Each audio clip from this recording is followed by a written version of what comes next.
I'll give it one more minute for somebody else to show up. Oh, one more minute? Okay. There we go. I'm just going to tell the sound engineer that we're going to get started. So I'm guessing he's asleep back there. Oh. All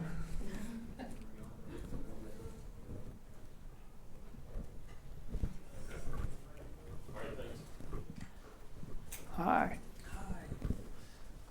Your plan worked. Got one more to come in? Well, he might not be staying. I have my presentation this morning at 11. Okay. But my laptop connector is European. Gotcha. So I was not able to get energy for my laptop. Let me introduce you to somebody that All right, welcome guys. And welcome back from yesterday. This morning we are doing a presentation by Al Reed, The Meaning of the Shroud. Al Reed graduated from General Motors Institute in 1973 with a degree in industrial engineering.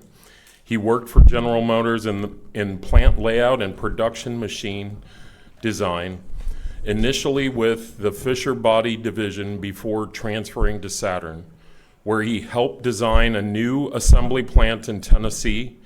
He retired in 2001 and later worked as a delivery driver until fully retiring in 2024. A devoted Christian since 1971, he has studied the Bible extensively and had traveled to Israel and Italy for religious studies. He authored King Edgar, A Life of Regret, and has given presentations on the Shroud of Turin. Let's please welcome Al Reed. Thank you.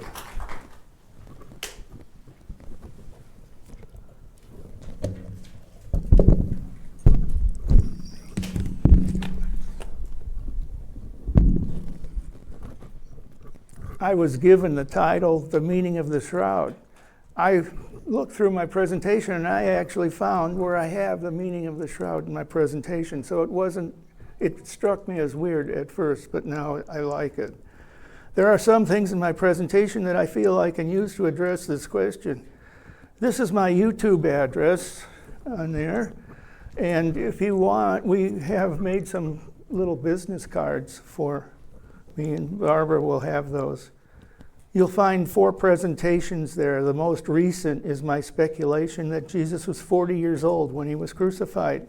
The other 3 presentations are about the shroud and total 79.5 minutes. I've been given 40 minutes, so I better get going. In my presentation, I describe, okay, second slide. It's still not working. Yeah, but that's that's the third slide. Oh, well. If you right mouse click, you can back it up. Right mouse click. It's trying to get back to the second slide. Let me help you out. Get me, yeah. It just jumped over again. The second slide has a circle on it with a line going through it. Up there. But you don't see it up there. I just see it here. But anyway. In my presentation, I name 5 miracles of the shroud. I re-illustrate the crucifixion, resurrection sequence using the shroud, the Bible, Jewish entombment law, and the geography of Jerusalem. I give you 2 proofs, scientific and artistic, that the shroud is authentic. Is the shroud a document for he lived, he died, he rose?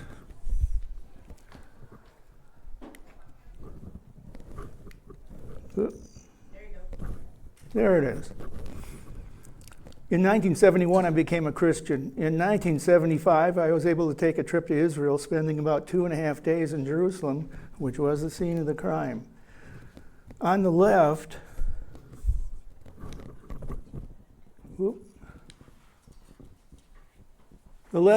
this is in the gray area. That is what Jerusalem was like in 33 AD. However, in about 41 1 AD, it began to expand like this. And what they consider the Garden Tomb in Golgotha is marked there, although not quite accurately. And I'm speculating that maybe a lot of Christians moved into Jerusalem after the resurrection, and they were looking for Jesus to come back. On the right, this is the city today. Most of the walls are in the same place. The current wall was constructed about the year 1500. The walls surrounding the old city of Jerusalem average about 40 feet high. They are also about 8 feet thick. The total length of the walls are roughly 2.5 miles long. Today, Jerusalem is a large modern city with the old city kind of in the middle. To enter the old city, you must enter through one of the gates, like the Damascus gate. Once inside, you have to walk everywhere. The streets are extremely narrow and there's no vehicle traffic. You may feel like you've gone back in time about 300 years.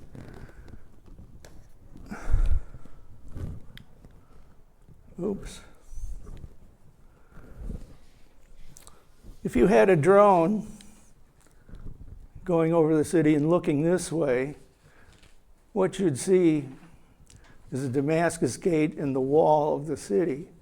This is a road that existed in 33 AD. The skull is up here, and that is not my proposed crucifixion arrangement. I don't know what happened. Funny things are happening here. But anyway, this is where the tomb is. How does the tomb fit the Bible? Okay.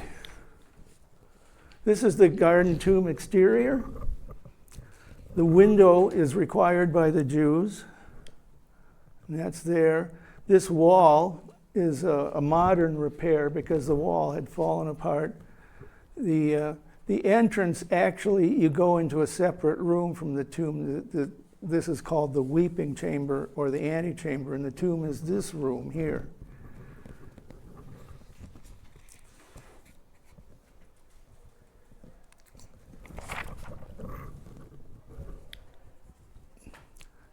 This is kind of the layout that I found in 1975. In Mark 16, the woman enters the antechamber, and there's an angel on the right. So the angel is guarding the tomb. Here is the next situation. John, A, he goes into the antechamber. B, Peter goes directly into the tomb. And then C, John follows him into the tomb. Mary Magdalene looks into the tomb and sees two angels. When Christ stands out here, his shadow kind of blocks the entrance, and Mary Magdalene senses that it's gotten darker, so somebody's out there. She presumes it's the gardener, but then Christ identifies himself. This is Skull Hill, and the skull is, skull is right there. Very realistic. This is on the edge of the garden area, this hill. This skull is a sizable feature and looks towards the city wall and the major road that runs beside the wall. For locating the crucifixion site, I feel that this is the most compelling feature of the geography of Jerusalem because you could easily identify Golgotha, the place of the skull. So where is the great stone that rolled in front of the entrance to the garden tomb? Believe it or not, about 2007, an English preacher named Simon Brown was looking on the internet and saw this photograph. Several years later, he managed a trip to Jordan and Israel. He measured the stone and the channel in front of the garden tomb. He took limestone samples from the stone and compared the limestone at the tomb. Both of these measurements were perfect matches. This stone had been used to seal an entrance to a Byzantine monastery on top of Mount Nebo in Jordan. So this is the top of Mount Nebo where Moses had seen the promised land. The Byzantines knew about the garden tomb and must have moved the stone. If you had been there in 33 AD, you might have been able to see the tomb sealed like this with bars on each end and a big rope in between. Jesus is walking into the Garden of Gethsemane. He is Jewish and is going to pray. Therefore, he wears phylacteries on his forehead and left arm. Straps fall in front of his chest and wrapped around his arm to his hand. And you might be able to see those.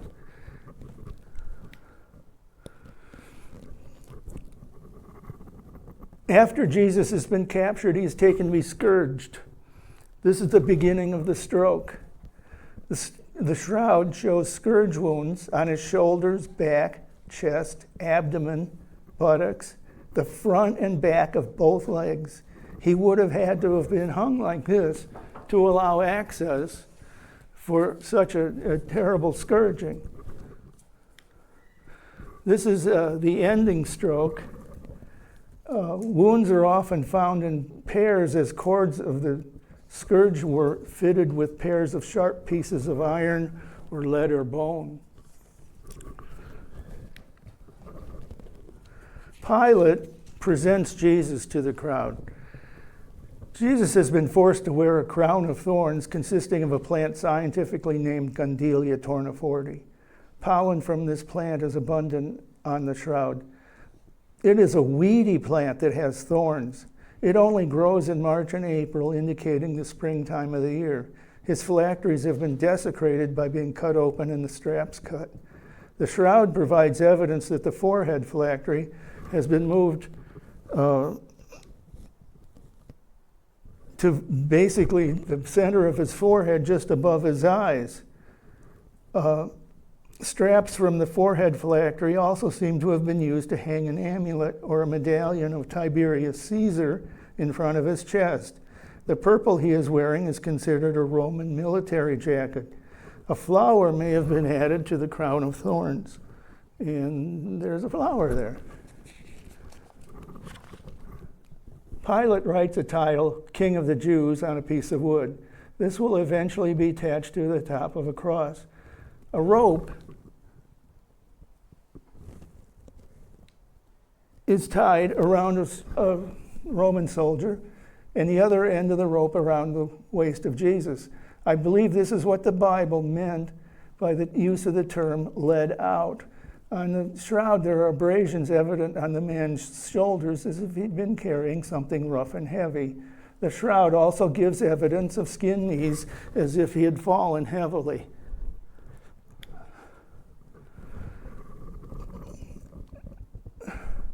The rope is a key part of the equipment of the crucifixion. The cross would be laid on the ground with the man placed on top of it.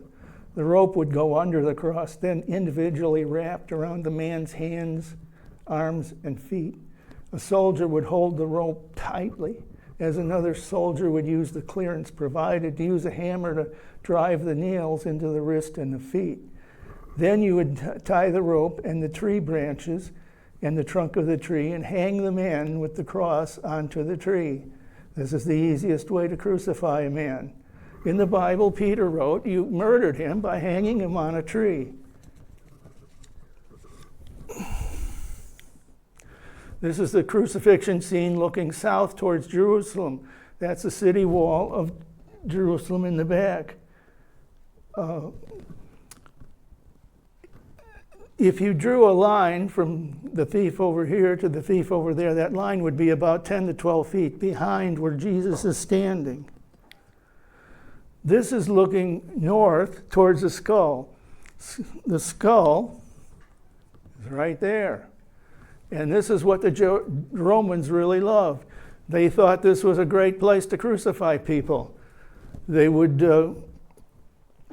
said, we got trees here, we can hang them on a tree. We got the skull. We can say, hey, you're dying today. Look at the skull looking right at you. This is what your head's going to look like in about 20 or 30 days from now. So I kind of know what the Romans would do. I've been bullied myself,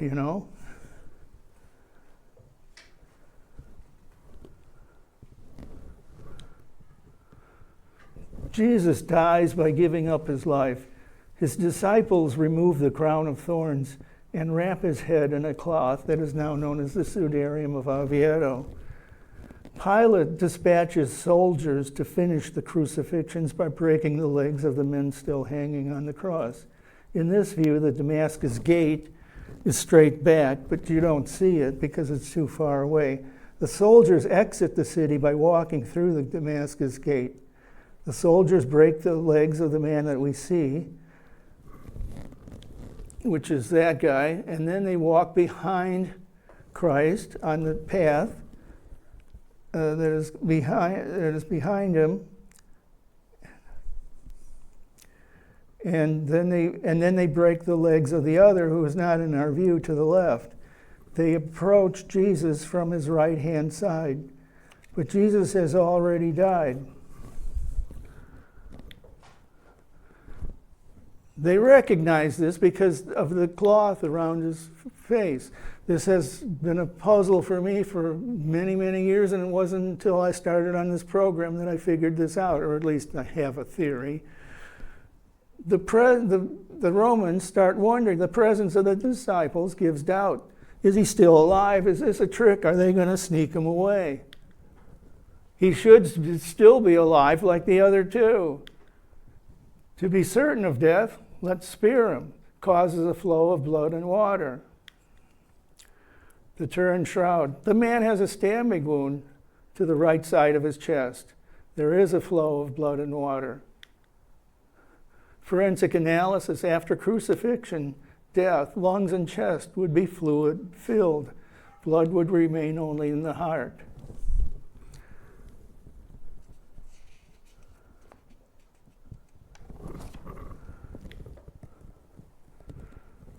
I call this being taken down from the cross. What I've noticed here is that somebody's carrying flowers, somebody's carrying a hammer. All of these items, a spear, you have a sponge on a stick, you have a whole bunch of people here taking all these items to the tomb. By the Jewish internment laws, you have to bury everything that has his blood on it with him. So all of this it also includes the crown of thorns, dice, sandals, whisk brooms, tray, and the title. There is a story on the Sudarium that they see the fingerprints of somebody's left hand while he's being carried. There may be another shroud underneath this, which I have tried to show.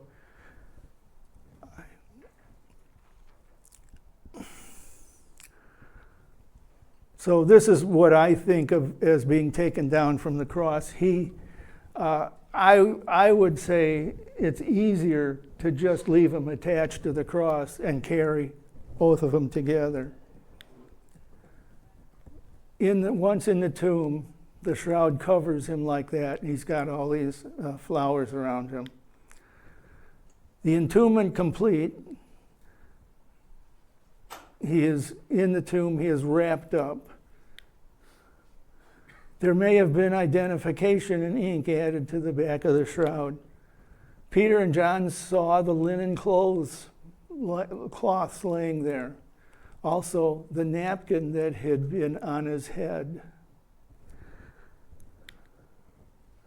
The resurrection sequence. Blood. It starts out like this. The shroud is straight, acts like a photographic plate. No wrinkles or distortions to the cloth. There's no gravity. The body is weightless. No distortion by laying on the floor. The cloth does not fall on the body. This is all thought of by Isabel Pitzak, a scientist. What I say is that the blood, I don't know how much of the blood was actually due to contact with the shroud, but I think in this resurrection, blood came up from the body and onto the shroud, and then the image also came up and down from the body onto the shroud. Miracle number 5, I start my miracle countdown. The shroud is history's first photograph. Radiation included information and acted vertically straight up and down.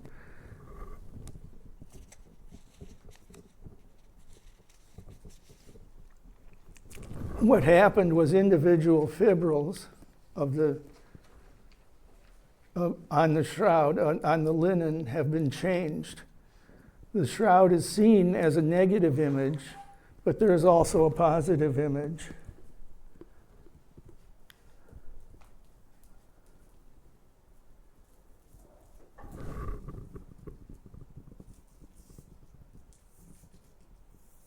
There was an image interface line going through the middle of the man.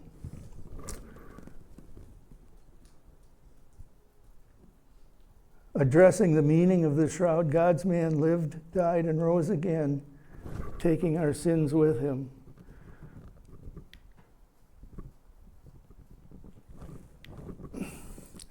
The most outstanding feature when I was interned that I noticed was that I was kind of at the distance. If you go within 4 feet of the shroud, the image disappears. I was kind of at the edge of the viewing area. I was probably 12, 14, 15 feet away from the shroud. And there was a couple times where I just kind of went like this, and some of the image disappeared. And then I took another couple steps, and the image reappeared, and then I started seeing more image, and some of the image over here disappeared.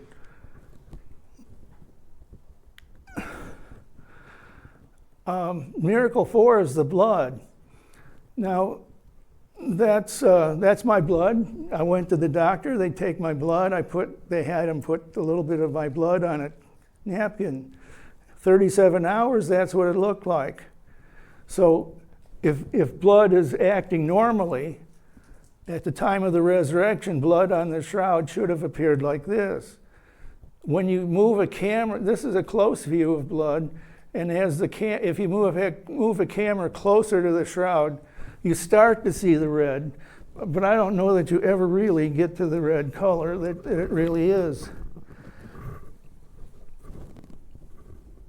Photographs of the shroud, like above, they just don't show any of the red color.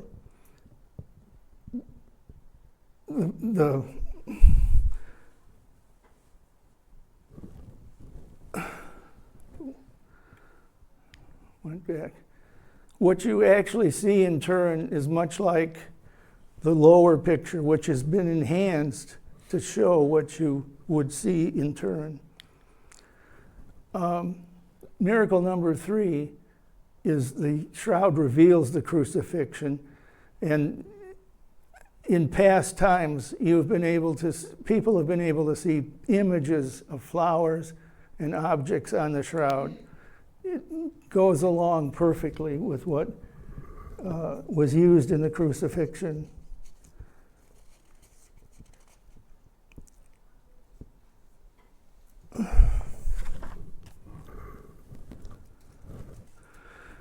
The picture that you see over in the middle, you can barely see it. This is the way it looks, but you can barely see these images. The pictures were taken in 1931, and it was very difficult to find all these items. Photographs of the shroud reveal the possible phylactery just above the level of his eyes. There's a small triangle there where it looks like they had cut a hole in the phylactery. But what you notice in so many of the artworks of Jesus, if you look at his forehead, you see that the artist saw the phylactery, but they didn't know what it was. So they just kind of blended it in with his face.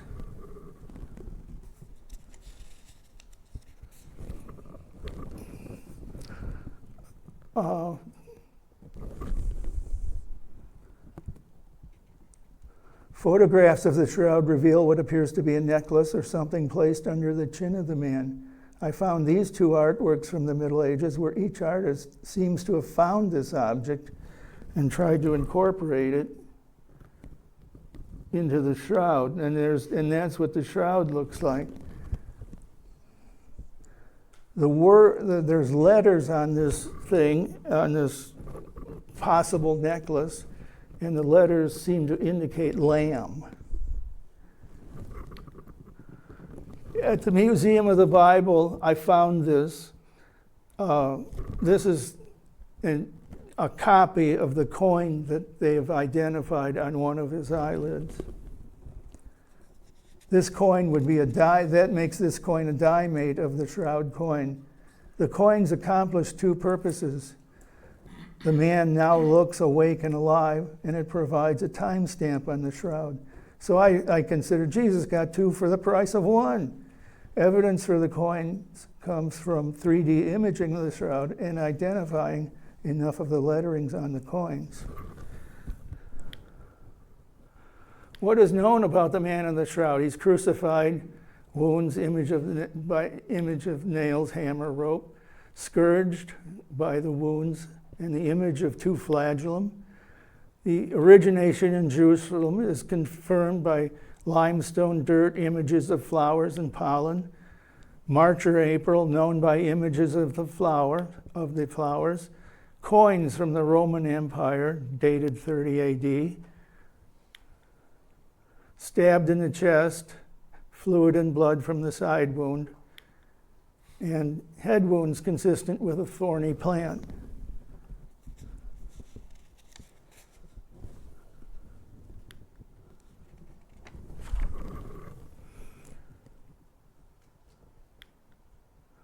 So what is the probability? This is how I would prove it. How many people ever gets crucified and scourged? Well, I just estimated 1 in 5,000, 1 in 3,000. Origination in Jerusalem. I think the big numbers are chest, stab, matches biblical description. Those are the numbers you get if you won the big Powerball lottery. So I think what happens is you end up, if you were to multiply these together, that would give you a probability that this is Christ. Everything seen on the shroud matches the first century. Nothing seen on the shroud eliminates Christ. You get an enormous number to one. So I think this is a scientific proof that the shroud is authentic.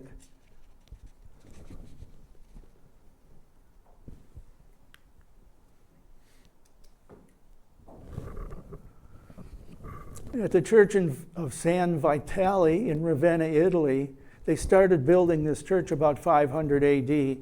On one wall, they have a mosaic of Christ. They have another mosaic of Christ on the other wall. And they did that about 525. Well, about 525, 530, the shroud is rediscovered.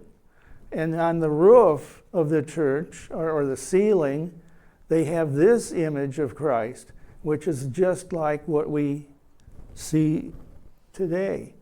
So this was a big change right at this time, really showing you that the shroud was rediscovered about this time.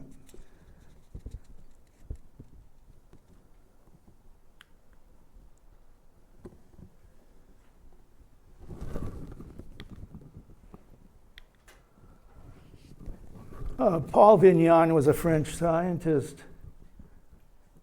He looked at pictures of the artwork of the Middle Ages, and he looked at the shroud. He came up with 15 distinctive features, and I'm sure that as you study the shroud, you've probably all seen this before.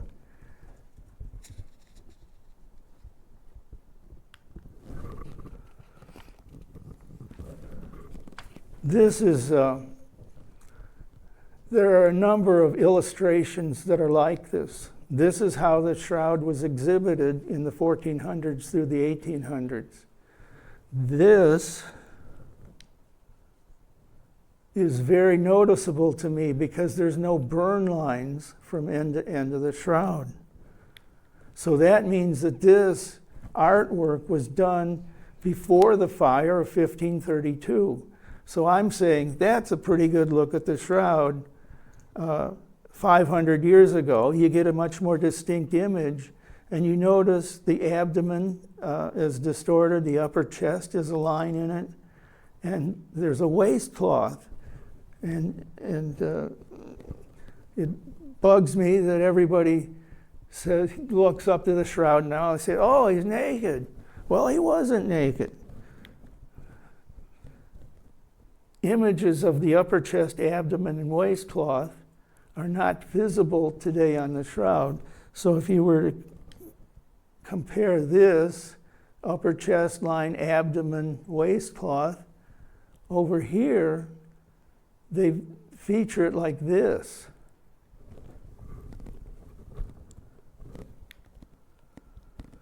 This I call Jesus' skinny arms.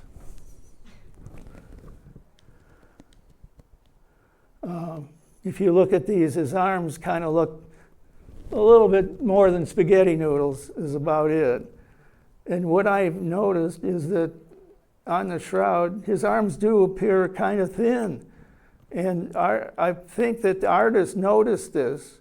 And so therefore, when you see Jesus being crucified, usually you're going to see his arms looking very skinny. So I call that skinny arms. Whoops. I didn't mean to do that.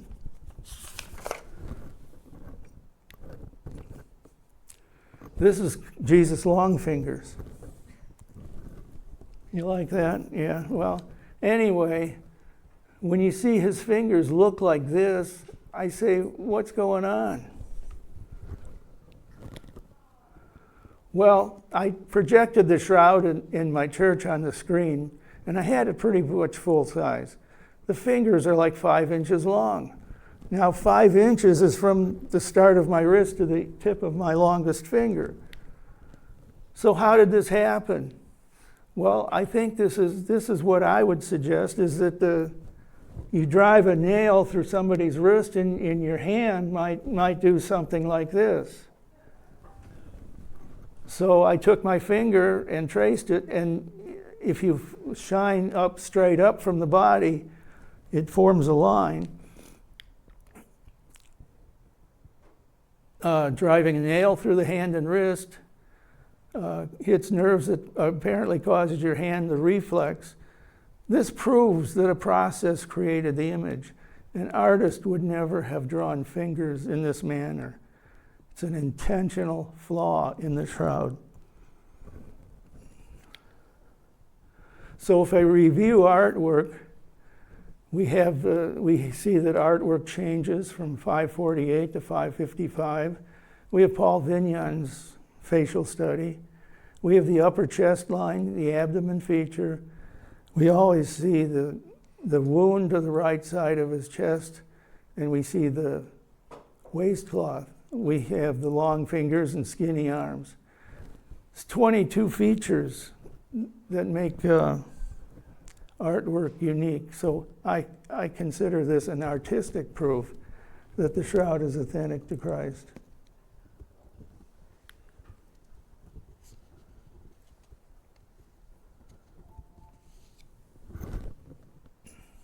The shroud had been hidden, but it was rediscovered about the year 525.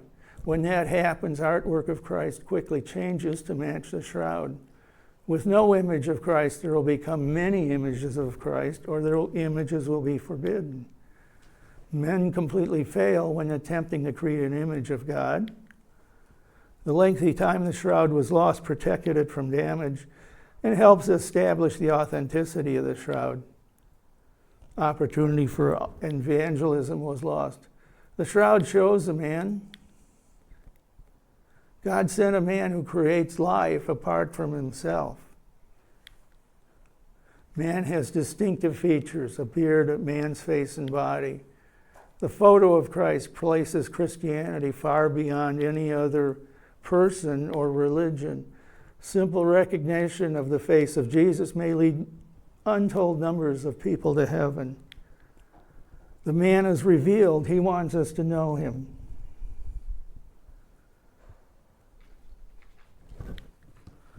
What color is the shroud? Well, this is another puzzle to me. I don't know if anybody else has even noticed this, but when I was there, I took a picture. This is a cheap camera, and this is my picture of the shroud. After my wife and I got home, we managed to talk about it, and she said, well, I saw the shroud as white, but I saw it as straw yellow, kind of a golden variegated, I would call it. Then in the church, you exit the church and you can walk into a courtyard and you can re-enter the church. And from a distance, I thought this is what the shroud was like. You don't see any image, but it was orange. Now here are other pictures of the shroud. This is the usual picture of the shroud that you see. This is the same picture as that, except that at the Museum of the Bible in Washington, D.C., this was backlit, so it was different.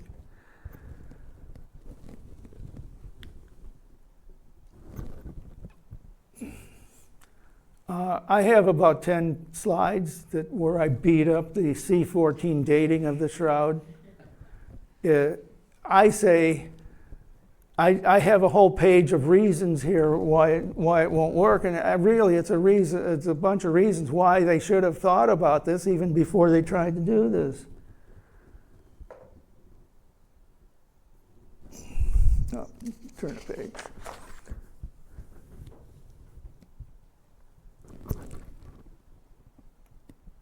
Radiation from the shroud apparently changed nitrogen in the shroud to C14, which would have made the shroud different in that regard.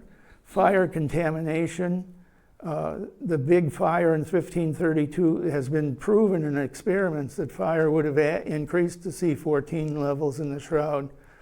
Cloth contamination issues considered. The shroud has been repaired in 1535 and 1694. New threads added and backing cloth fixed to the shroud. Just handling the shroud. Shroud held continuously for hours during exhibitions and during the Middle Ages. Fluids spilled on the shroud include wine and wax.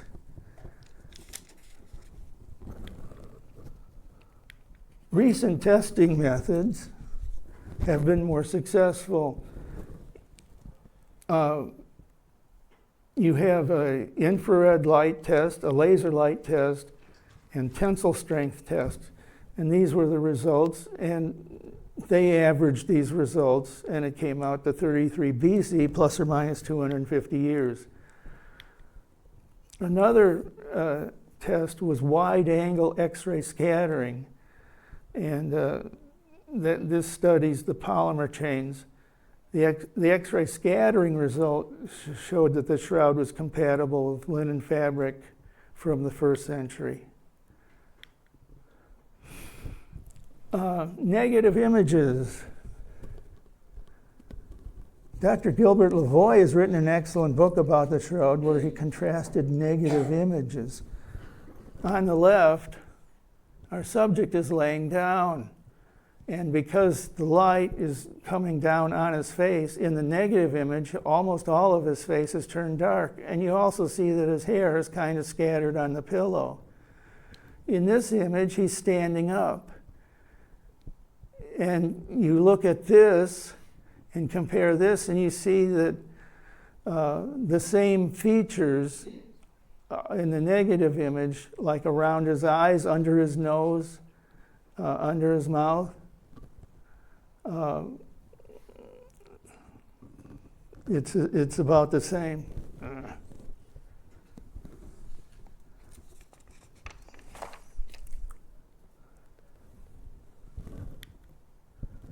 This is miracle number 2. Apparently you can project the positive image and the negative image together, and you can get fantastic things. This is the man in dimensions, miracle number 1. You have a 3D model contrasted with the shroud above. Jesus knew everything that was going to happen.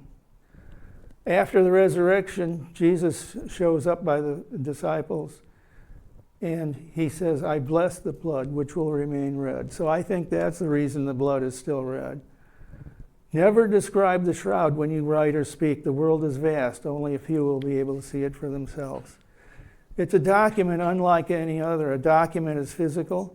A document proves that someone or something existed. A document describes what happened. A document proves that a payment was completed. In this case, a payment of blood for sin, and the blood is on the document. The Gospels and history may be considered just stories, but a document eliminates any theory of just stories. Well, I came to the conclusion, if you were God, what would you do? You've got a whole planet here full of people, and we're fighting each other all the time. A distinguished man that everyone on earth will recognize. Images in 2 and 3 dimensions. Blood from the top of the head to the bottom of the feet. Skeletal features. A picture of almost every object used in flowers to mourn his death. Document that is proven non-man-made.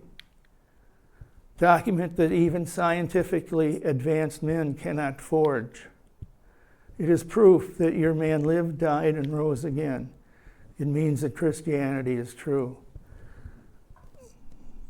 I have another part of my story here, but there's not really enough scientists here to go on.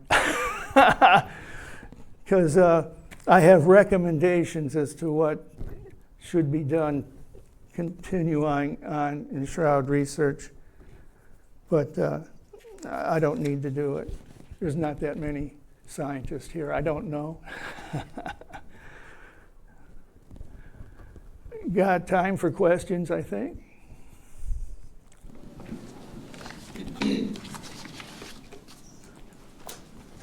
Yes, ma'am. You skipped over where was the quote from when Jesus said the blood would remain red? There was a couple slides. That's not a Bible quote. That's something I came up with. Oh, okay. Yeah, so there's some things that I kind of think through, and I see what's going on, I think.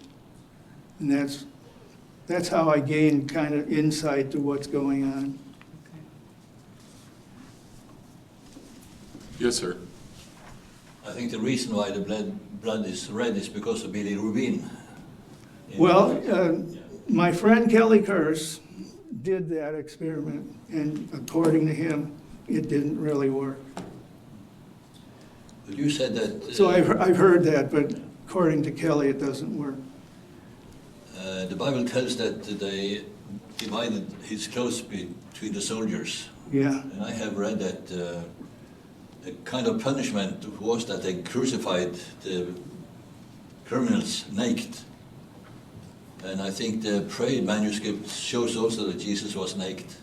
But you said it was not. No, he's... every illustration that we have from the Middle Ages shows as a waistcloth. And I think what happened is that this waistcloth has faded away. He has also like an abdomen that's very unusual. That's faded away. A line across here, that's faded away. So there's a lot of things that have been on the shroud that I think have faded away completely.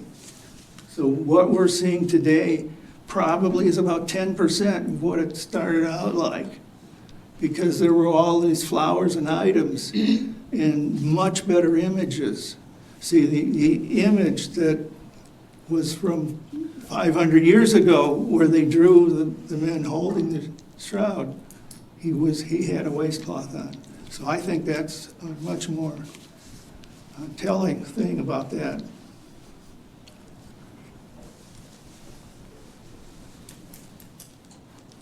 Other questions? I think if we have time, I would love to hear your recommendations to the scientists. Oh, the recommendations? Yes. Yeah, we have 5 minutes. We have We 5 do? minutes. Yep. We have a few minutes. And I also have cards. Al has a YouTube page and a much longer presentation on YouTube that's, he had to shorten it for this occasion, but it's about an hour and 2 minutes. So if you would like to have a card, you can come and pick up one. This is a list of what I did in my recommendations. If you go on my website, I have a little program like this for recommendations. Is the background color of the shroud another miracle? I don't know. I might be one of the few people that's even thought about this. I showed this slide. I was at the Shroud of Turin convention in 2019 in Ontario. I showed this slide, or the forerunner of it, to Barry Schwartz. And he said that he sees the shroud as golden straw golden, straw yellow, the way I did. But I can't find a picture of the shroud that shows a yellow shroud. So I'm pretty confused about it.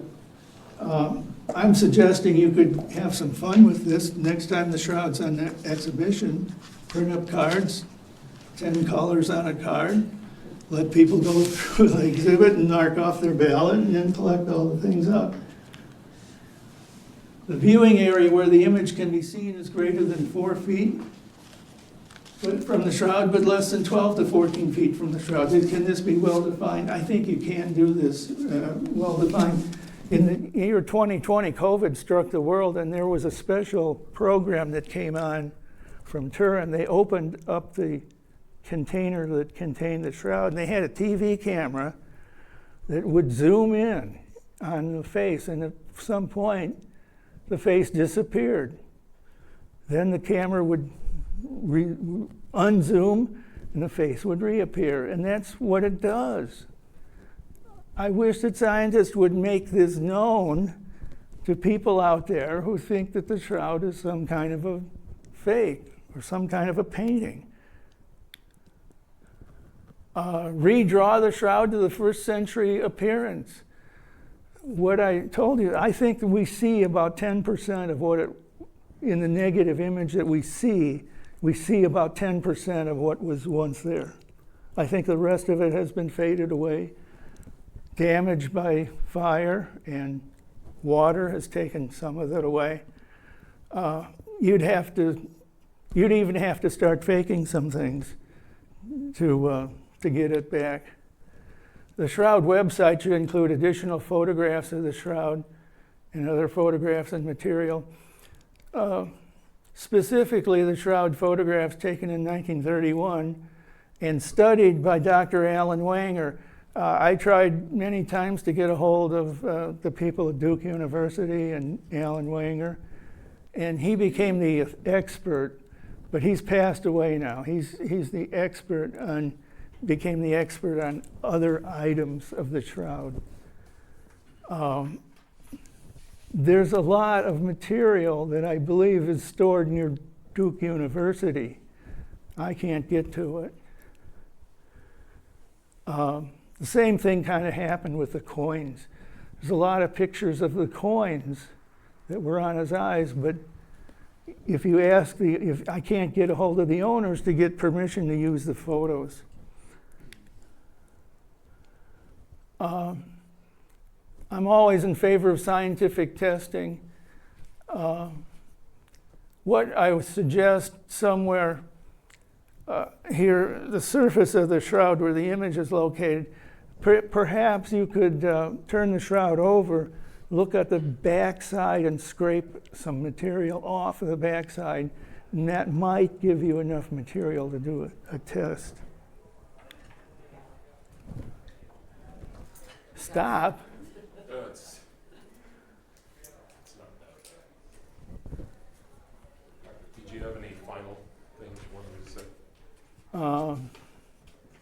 last one, I think this is the last one. Develop a consensus for the shroud and how it all happened, how it all came together. I think if you put the right minds together, you would get a good consensus that you could show to the world. Let's give a hand out.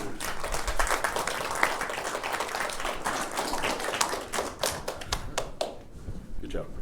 Thank you. All right, we're going to have about a 9